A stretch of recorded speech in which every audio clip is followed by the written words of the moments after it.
Buenos días a todos y todas, a los que recién se incorporaron a este Congreso Nacional e Internacional de Fitogenética 2021. Continuamos con nuestras conferencias magistrales. A continuación tengo el gusto de presentar a la doctora Heike Dora Marie Vibrans Linderman. Ella prefiere utilizar, bueno, en algunas ocasiones de manera breve, Heike Vibrans, su nombre y su apellido. Voy a permitirme presentarles una reseña de su currículum. La doctora Vibrans es profesora investigadora titular en el Colegio de Postgraduados, Campus Montecillo, desde hace más de 20 años. Forma parte de los posgrados de Botánica y de Agroecología e imparte los cursos de Etnobotánica y Botánica Económica. Sus principales áreas de interés son dos: la etnobotánica y la vegetación secundaria, o sea, lo que está siendo modificada por el ser humano. En la etnobotánica le interesan la agricultura tradicional, sobre todo el aspecto económico y el aprovechamiento de recursos silvestres. De la vegetación secundaria, ella estudia, junto con sus estudiantes, la biología, distribución de las comunidades y usos de las también llamadas malezas y plantas invasoras.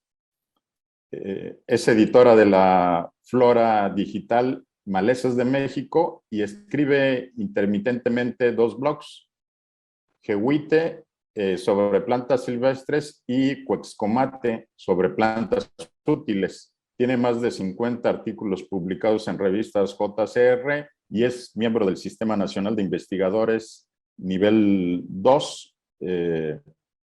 Actualmente se desempeña como presidenta de la Sociedad Botánica de México. Ese es el resumen curricular de la doctora Heike. Doctora Heike, adelante con su conferencia, por favor. Tiene 40 minutos para la presentación y posteriormente daremos 15 minutos para preguntas y respuestas. Adelante, doctora, gracias. Sí, ahorita comparto la pantalla, pero primero que nada, pues me da mucho gusto poder platicarles, hablar con ustedes en este congreso que es tan importante para el ámbito agrícola. Aquí ya ven el título de mi conferencia. Es que cuando me hablaron para invitarme, pues estaba pensando en varios temas, ¿no? Como siempre. Sin embargo, quisiera intentar contestar una pregunta aquí que aparece con cierta frecuencia en seminarios por parte de los estudiantes, etcétera, de que por qué diablos, si en México somos un país tan rico en recursos bióticos, ¿por qué no somos más ricos en términos de dinero? Ahora hay que decir que México no es tan pobre tampoco como a veces pensamos, sino somos medianitos, ¿verdad? Pero sí es una pregunta que para un economista quizás es muy obvio. Y espero que luego no me vayan a decir eso, pero creo que no es obvio para todo el mundo. Entonces, pues aquí les voy a platicar un poco sobre este tema y sobre mi apreciación. ¿Por qué los países megadiversos no son los más ricos? Y ahora no quiere pasar.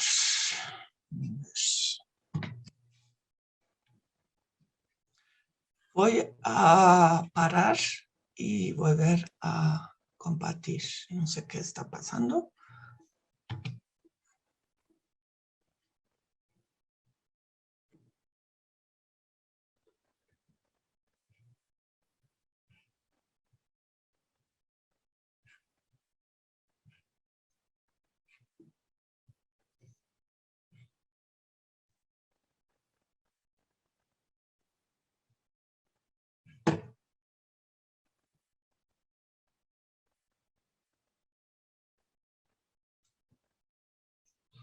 Bueno, ahí ya está la segunda diapositiva. Primero tenemos que hablar de los términos, ¿no? ¿Qué es biodiversidad? Pues la CONABIO tiene una definición que me gusta bastante, que es simplemente la variedad de la vida. Ahí puede ser de diferentes niveles de organización en lo que trabajamos como biólogos, ¿no? Pueden ser genes, poblaciones, especies, ecosistemas o paisajes. Aquí, cuando hablo de diversidad, generalmente me voy a referir a especies, aunque algunas veces también a diversidad infraespecífica, pero se va a ver del contexto a que me estoy refiriendo. Bueno, ¿y cuáles son los países megadiversos? Son aquellos países que tienen, en relación con su tamaño, más especies de lo que se esperarían, básicamente, ¿no? Entonces pueden ser países grandes como China o también países chicos como Costa Rica. Pero esto todavía no nos dice mucho sobre las condiciones bajo las cuales se da una mayor diversidad. Esto nos dice un mapa que ve la diversidad por unidades de tamaño más pequeños, en ese caso, cuadros de 100 por 100 kilómetros, o sea, 10.000 kilómetros cuadrados. Aquí vemos que la diversidad se concentra mucho en aquellas regiones que son montañosas y principalmente en el trópico, ¿no? A lo largo de las montañas de México, las sierras y los Andes, Cuba. Esta región en África también, si no son montañas altas, sí son serranías más o menos. Aquí el este de África, sur de África, Madagascar es bastante montañoso, y el sureste de Asia, con algunos puntos alrededor del Mediterráneo, en una región más templada. Entonces, esto ya nos informa un poco, y es lógico, ¿no? Cuando hay montañas o una superficie agreste, pues hay cambios de condiciones ecológicas a distancias cortas, y entonces las plantas se tienen que adaptar o se tienen que migrar en estas zonas más limitadas, ¿no? Quisiera mencionar que la zona con la diversidad más alta tiene más de 5.000 especies en 100 por 100 kilómetros, ¿no? O sea, es bastante considerable. Bueno, ¿y qué es riqueza? Pues según la Real Academia es abundancia de bienes y de cosas preciosas, o también la abundancia de cualidades o atributos excelentes. Esta abundancia generalmente es relativa, porque ya ven que gente pobre en países ricos a veces pueden parecer ricos para alguien en países muy pobres. Sin embargo, pues generalmente está esa asociación en tener más de lo que uno necesita, ¿no? Bueno, pero aquí hay obviamente un enfoque en la producción agrícola. Y finalmente nos tenemos que preguntar si realmente es cierto esta apreciación de mucha gente de que hay una correlación inversa entre la riqueza de una nación y su diversidad. Afortunadamente, unos colegas hace unos años se dieron la tarea de pues, hacer estadísticas, ¿no?, sobre esto. Varios asuntos de la tasa de fertilidad, etcétera, pero también la relación entre el ingreso nacional bruto y algunos indicadores de biodiversidad, aves, aquí las plantas que nos interesan, y los mamíferos. Y se ve que sí hay una relación. Hay bastante variación. Hay algunos países ricos, como Estados Unidos, por ejemplo, que sí son bastante diversos. Pero si se ve la tendencia, sí hay una tendencia en este sentido. Bueno, ¿y por qué será esto? Vamos a empezar al principio. Ahorita van a ver por qué. con el origen de la agricultura que se dio después del último glacial, que no fue hace tanto, o sea, el último glacial terminó como hace 13.000 años, 12.000 años, algo así. Y la agricultura apareció poco después. Hay que decir también que los datos arqueológicos están empujando cada vez hacia atrás la primera fecha, pero los que tenemos sí ya son bastante documentados. Y lo que llama mucho la atención es que inició en forma independiente en varias partes del mundo. Primero en Mesoamérica, en lo que llamamos el creciente fértil, que son unos planicies aquí más algunas regiones montañosas adyacentes en Turquía y Irán, y en China. Y últimamente también han salido datos antiguos de una parte de la India y de Papua Nueva Guinea. Y luego después pues empezaron en algunas otras regiones. Ahora, ¿por qué? Y además en forma independiente en varias partes del mundo. Bueno, todavía no tenemos la respuesta así tal cual. Sin embargo, sí se pueden decir algunas cosas. Para empezar, sobre todo los que vivimos de la agricultura, pensamos que la agricultura es la cosa normal y por qué no lo hicieron antes, etc. De hecho, en los mitos de origen de muchos pueblos, mitos de origen de la agricultura, también aquí en Mesoamérica, se trata a la agricultura como un regalo divino. Y sin embargo hay una excepción, y eso es la historia de la Biblia, ¿no? Donde es la expulsión del paraíso. Hoy en día pensamos que esta versión es probablemente más cerca a la realidad. También sabemos que los cazadores recolectores saben perfectamente que es una semilla y que uno puede plantarlo y crece, pero dicen ¿por qué?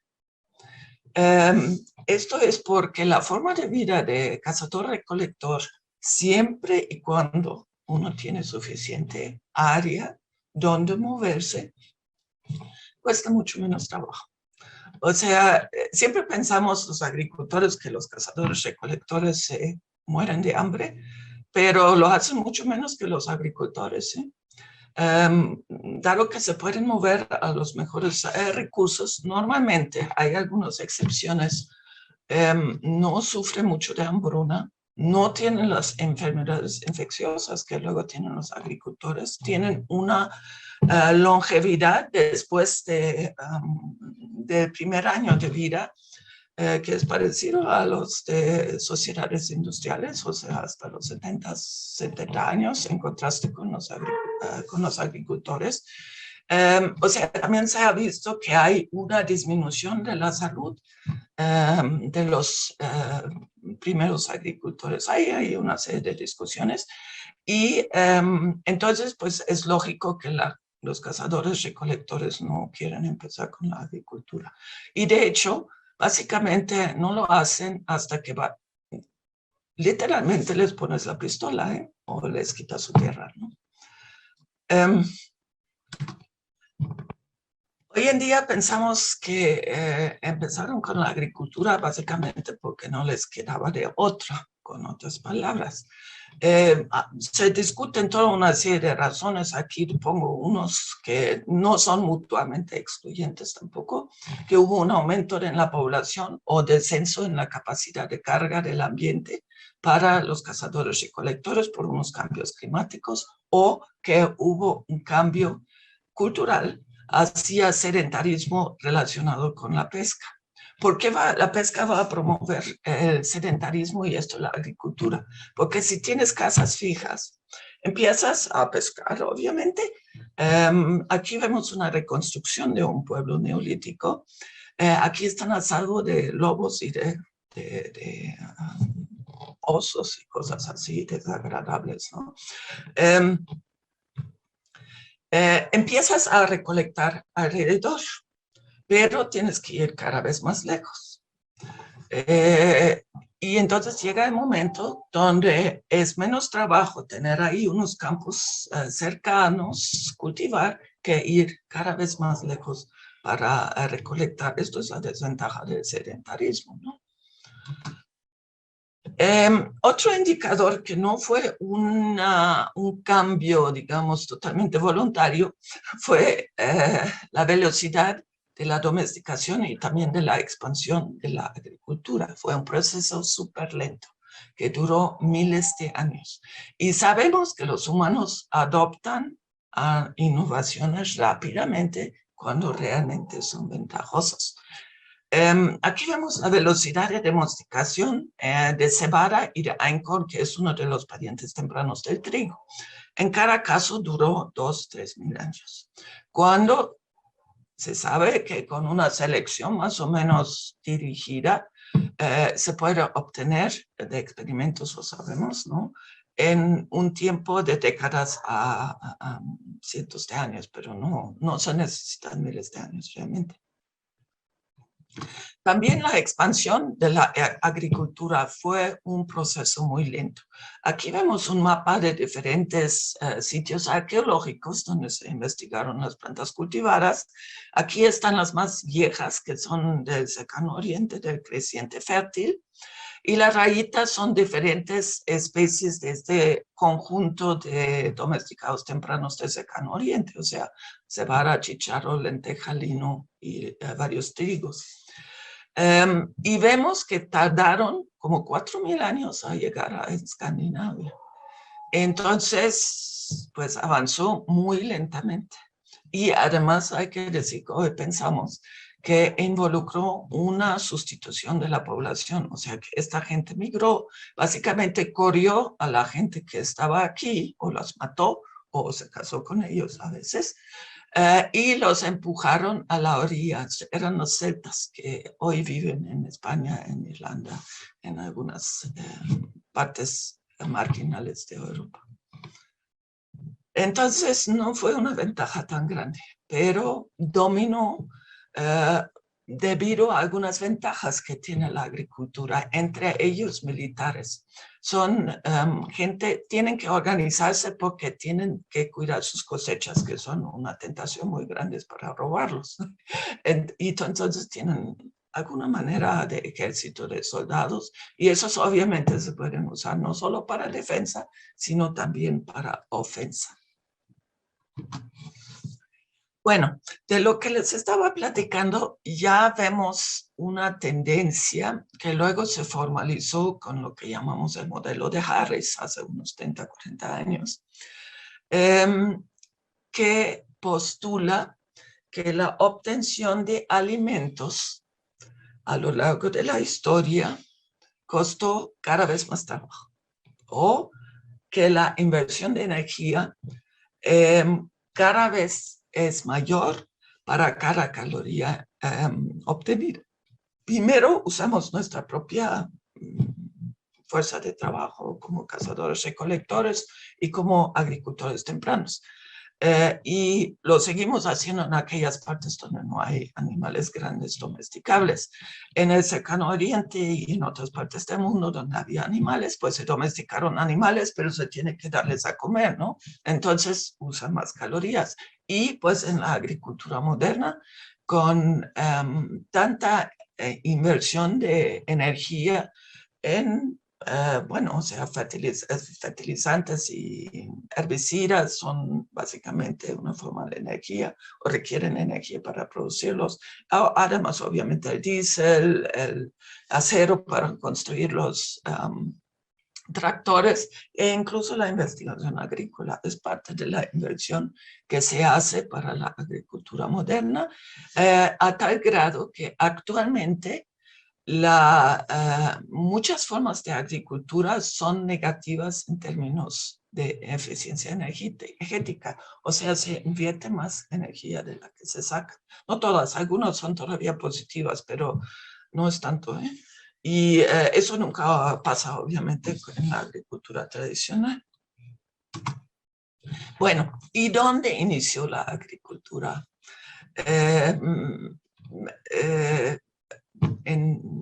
O sea, ¿por qué inició donde inició? Entonces fue probablemente una coincidencia de los procesos sociales que acabo de mencionar y cambios ambientales, pero también otro requisito es la presencia, por lo menos en la región general, de una combinación de especies que necesitamos para mantenernos como agricultores. Ahí están fuentes de carbohidratos que generalmente son pastos, hay algunos otros, pero como los cereales, pero generalmente pastos. Fuentes de proteína que casi siempre son leguminosas, fuentes de aceites y fuentes de fibras que pueden ser de diversas familias. Ahora, no necesariamente tienen que estar en el mismo lugar. Aquí en México, por ejemplo, pensamos que el frijol se domesticó probablemente en el oriente, el maíz en el Balsas y la calabaza en el norte, y primero lo cultivaron probablemente en forma de hobby, más o menos, o para unos tiempos malos, y hasta que se combinaban, era posible de vivir de la agricultura. Bueno, y además, bueno, las regiones más probables para que esto pasa, para que haya una combinación de estas especies que fueron domesticables, es obviamente aquellas regiones que son altamente diversas o cercanas a alta diversidad.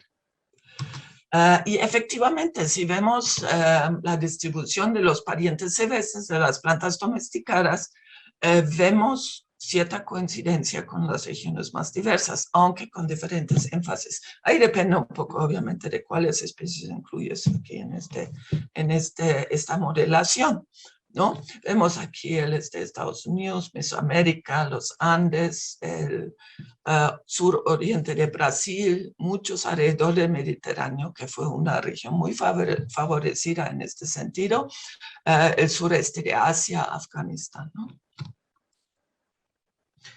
Entonces, si comparamos estos mapas de diversidad de origen temprano de la agricultura y de la presencia de parientes silvestres, no es una coincidencia total.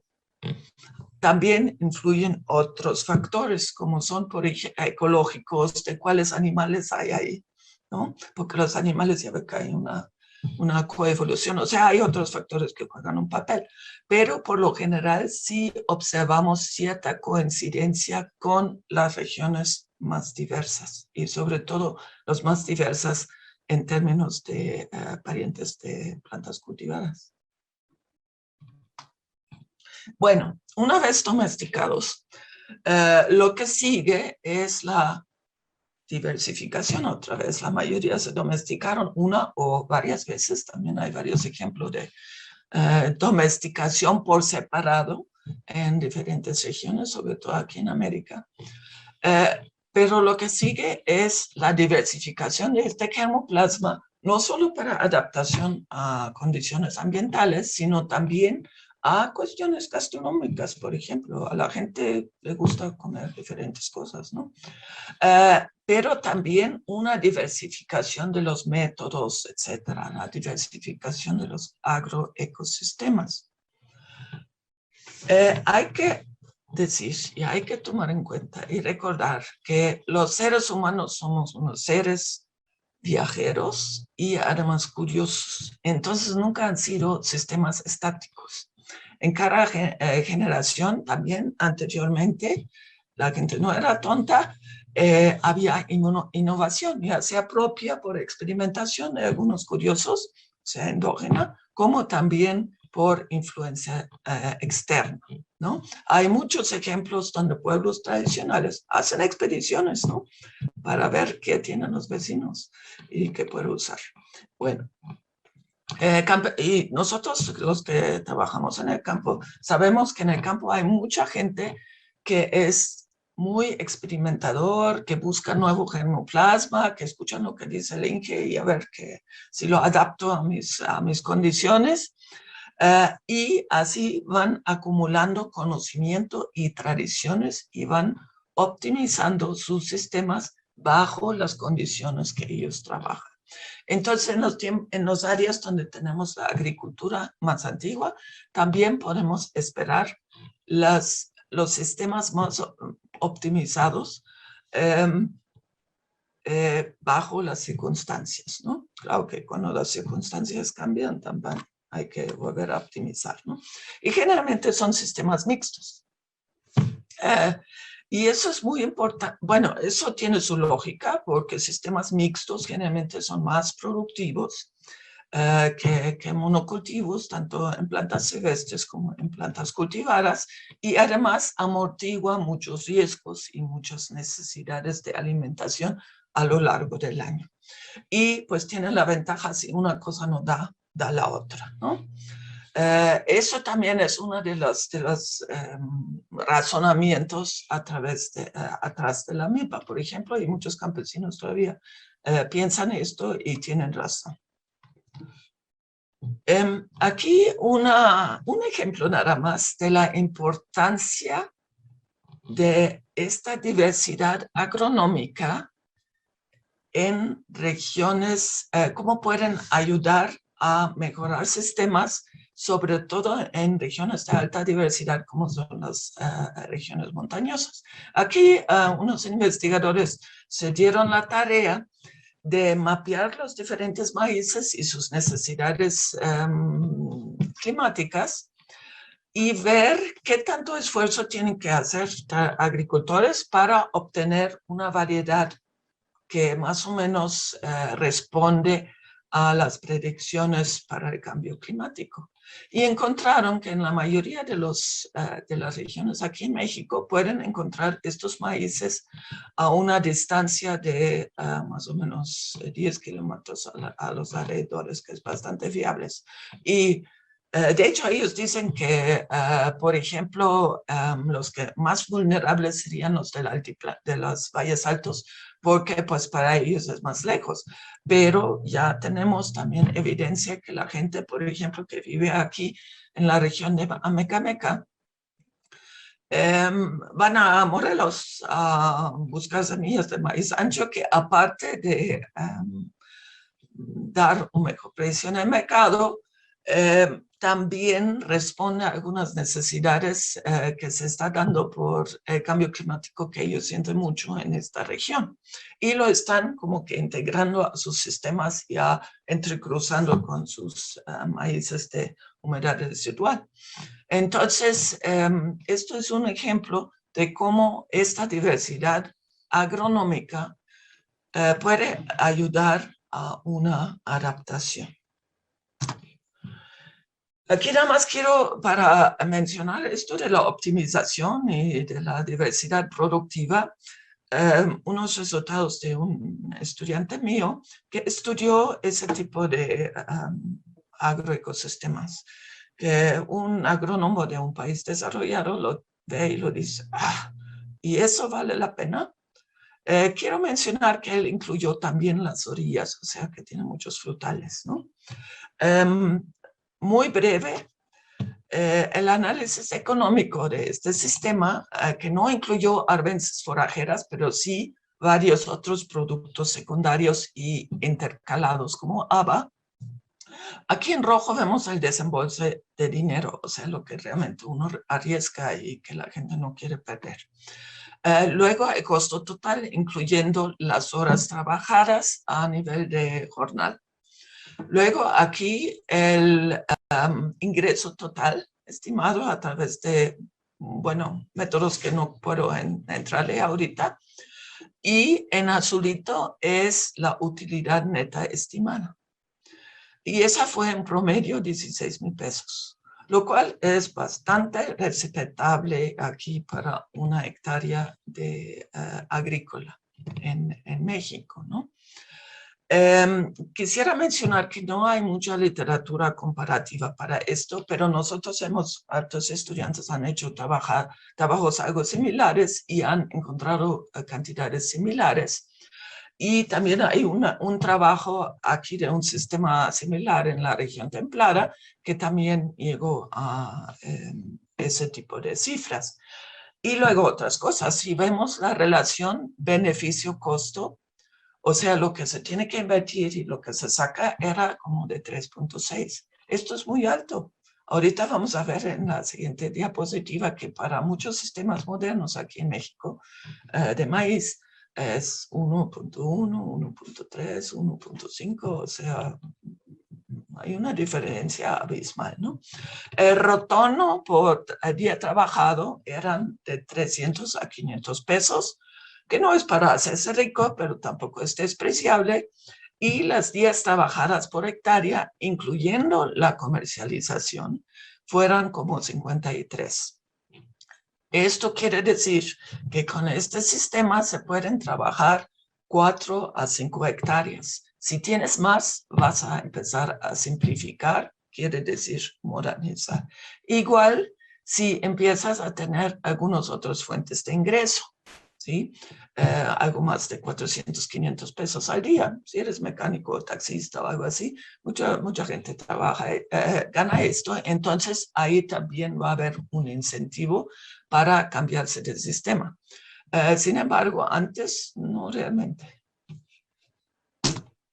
Aquí está la comparación a partir de FIRA. Vemos que el temporal con semilla criolla y probablemente un rendimiento más o menos similar a los que vimos ahora, pues aquí también tienen un beneficio costo de 3, arriba de 3, mientras todos estos que son con semilla mejorada, con inversiones mucho más altas, ¿sí? Tienen un beneficio, bueno, si yo fuera agricultor, a mí me parecería medio patético, al menos que tengo 100 hectáreas o 200, ¿no? Bueno, entonces la milpa tradicional no es improductiva ni irracional y bastante optimizada, ¿no? La mayoría de los agricultores aquí en México tienen acceso a muchos tipos de insumos. Si no las usan, es por algo. ¿Sí? Puede ser que interfieren con productos secundarios, que son inversiones riesgosas. Ya ven que aquí cada 10 años ahí con el niño, a ver si hay malas cosechas o hay heladas tardes o bueno, cosas del estilo. O que interfieren con alguna otra restricción de mano de obra. Y cuando el INCE viene y dice, ¿por qué no le echas fertilizante?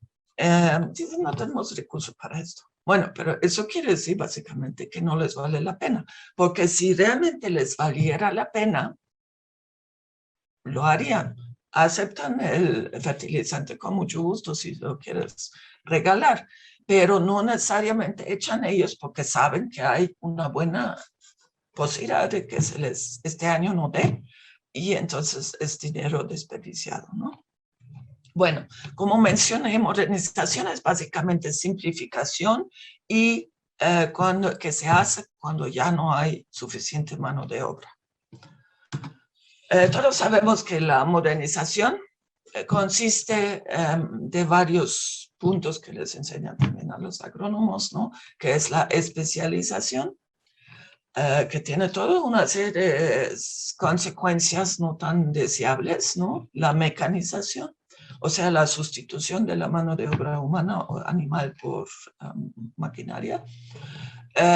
Los insumos químicos y en el caso de animales farmacéuticos, y la consolidación, precisamente porque se requiere más inversión, se tiene menos margen de ganancia y entonces se necesita propiedades más grandes, además para valer la pena, pues sí, estas inversiones, ¿no? Entonces se sustituye la mano de obra por energía externa, aunque hay que decir que en las regiones con agricultura moderna todavía dependen mucho de mano de obra mal pagada, ¿no? Y bueno, eso quizás se va a cambiar en el futuro conforme como tenemos cada vez más robots, ¿no? Y también eso que ya mencioné al principio, tenemos ahora sistemas agrícolas que son incluso negativos en términos de eficiencia energética, y esto obviamente solo es posible con la energía barata que hasta ahora nos ha proporcionado el petróleo y bueno, algunos otros, y en el futuro quizás, ojalá, el sol y el viento. Ahora, ¿qué tan rápido es la modernización? Pues es relativamente rápido en algunas regiones y lentas en otras. Y eso generalmente depende de algunos factores. Bueno, primero el clima y el agua tienen que ser adecuados, obviamente. En Groenlandia no se pueden cultivar papayas, ¿no? Pero uno de los dos factores son muy importantes. Uno son superficies planas, planicies. La otra es infraestructura. Sobre todo para el transporte, ¿no? Estos dos factores tienen efectos sobre la mano de obra y sobre la productividad de los sistemas agrícolas, ¿no? Primero, el transporte hace más barato llevar producto al mercado, hace más barato adquirir insumos, pero también hace que la gente sin tierra, que eran los jornaleros, los de la mano de obra barata, ahora tienen alternativas, pueden ir a la ciudad.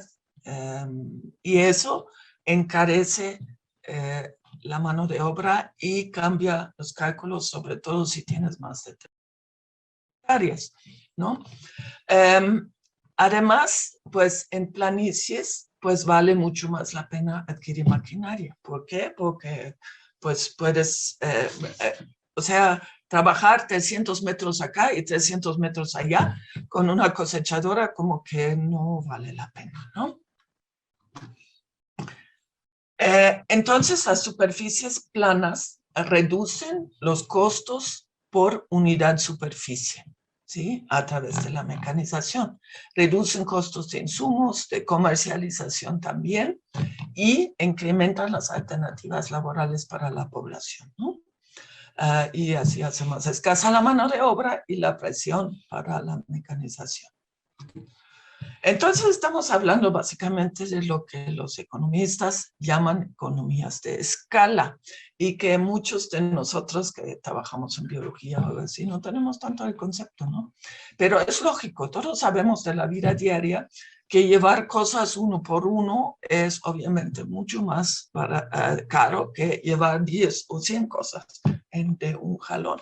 O sea, un abastecedor de tiendas chicas va a tener que cobrar más por unidad, porque pues se tiene que pagar a la persona, que un tractocamión que abastece a un Walmart, ¿no? Entonces, por unidad es mucho más caro si uno lo hace como poco a poco. Sin embargo, hay otros factores que influyen, como dije, ¿no? Ahora hay economías de escala, reducción de costo unitario promedio. Pero después de un punto, también hay lo que llaman deseconomías de escala. O sea, conforme como se vuelve demasiado grande una empresa o un rancho, empieza a haber desventajas. Se tiene que supervisar a gente, luego hay varias capas de supervisión, hay muchas posibilidades para errores o faltas en la transmisión de información. Y también podemos ahí incluir en las deseconomías todos los efectos que se dan con la agricultura moderna, como son, no sé, salinización del suelo o como son la expansión de malezas que son resistentes a herbicidas. Entonces, en resumen, las regiones montañosas y más diversas son básicamente las incubadoras de innovación fitogenética. Mientras las regiones planas aprovechan esta innovación, algunas pequeñas partes, y se benefician y aprovechan las economías de escala para usar este germoplasma seleccionado en superficies más grandes. Bueno, esto es la respuesta básicamente, ¿no? a la pregunta del inicio. Se puede comparar este proceso de domesticación, tenemos las especies ancestrales que están sometidos a estreses del ambiente, son seleccionados, pierden aquí algunas formas, aquí pierden otros. En la transición de silvestre a domesticación, cada vez encontramos menos genes, claro que puede aumentar otra vez a través de la selección y las retrocruzas, pero es básicamente un empobrecimiento y bueno, y se vuelven todavía más pobres genéticamente, obviamente, en los cultivares élites modernos que son muy estandarizados. Ahora, estos venden mucho bajo ciertas circunstancias, ¿no? Pero si estas circunstancias cambian, entonces, bueno, tenemos hoy en día algunos otros medios, como es el CRISPR que acabamos de ver, las retrocruzas que acabo de mencionar, etcétera. Pero no creo que nos vamos a querer deshacer de esta variedad, de estas ideas genéticas que ya se produjeron anteriormente, porque no nos conviene, nos impide la adaptación oportuna. También quisiera mencionar que este proceso... Minuto y medio, doctora, para que se sí, termine el tiempo. ya casi. Se asemeja mucho bueno, aquí estamos, porque los países megadiversos son los más ricos, porque son montañosas y no se pueden aprovechar las economías de escala, pero las regiones planas dependen de las regiones montañosas para suministrar variedad para las adaptaciones. Sí. Este proceso se asemeja además mucho a lo que llaman los de las empresas de Innovation Funnel o embudo de innovación sí. Donde al principio tenemos los experimentadores, los llamados startups o incubadoras, ¿no? Los cuales prueban diferentes ideas. Hasta que algunas ideas pegan y luego es cuando llegan las empresas grandes, compran el startup y lo aprovechan a gran escala, ¿no? Entonces, yo creo que es muy útil pensar en la diversidad genética que tenemos en este sentido. Ahora la cuestión es cómo se reembolsan estos domesticados, la gente que mantiene esta diversidad, porque ideas se pueden mantener a través de la palabra escrita. El germoplasma nada más hasta cierto grado. ¿Y cómo podemos mantener esta dinámica? Uno es mantener y fomentar la experimentación de los agricultores, que es una cosa que no se han hecho tanto, aunque ahora con la investigación participativa se está fomentando más. También el intercambio de semillas, fomentar el intercambio de ideas y de material vegetal, también comercialmente por medios digitales, cooperativas. Hay que tener mucho cuidado que estas famosas leyes de semillas no ralentizan este proceso. No sé cómo anda la discusión ahorita, parece que luego va a haber unas sesiones sobre ese tema, pero sí hay que tener mucho cuidado que la gente que usa su propia semilla lo puede seguir haciendo y también intercambiando semillas para mantener esta evolución en proceso. Luego también hay que obviamente aumentar la calidad de vida de agricultores que usan su propia semilla y métodos agroecológicos a través de una diferenciación en el mercado, o sea, vender más caro, y vías de comercialización más cortas. Y esto también ya está en camino parcialmente, hay que reconocerlo, ¿no? Y finalmente, eso de que todos los jóvenes se quieren ir del campo, tiene que ver, por lo menos parcialmente, con la falta de reconocimiento, incluso desprecio que se tiene para la población rural. Esto es una queja ya muy antigua, ya lo sé, pero eso no quiere decir que no podemos intentar trabajar para ver a la población rural como gente que hace agutismo, ¿no? Y no todo el mundo quiere quedarse en el campo, pero algunos sí. Bueno, ya terminó mi tiempo, todavía tenía una... Sí, ya terminamos, doctora, estamos con 2 minutos arriba.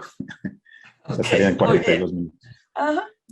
Muchas gracias y Entonces, disculpe, pero a las 12 tenemos bueno, vamos a empezar con la fase de preguntas, en lo que nos las empiezan a hacer llegar por escrito. Yo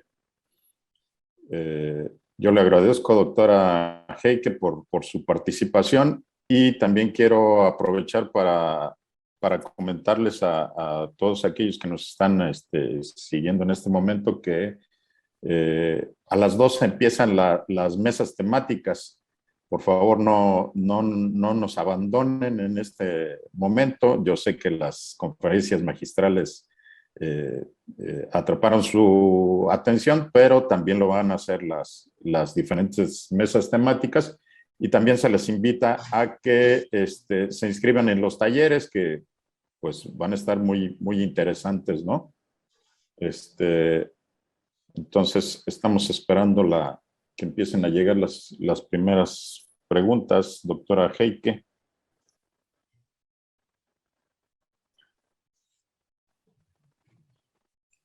Vamos a ver cómo fluye esto. ¿Está bien cómo lo pronuncié, doctora Heike? ¿Jehuite? Ah, Jehuite, sí.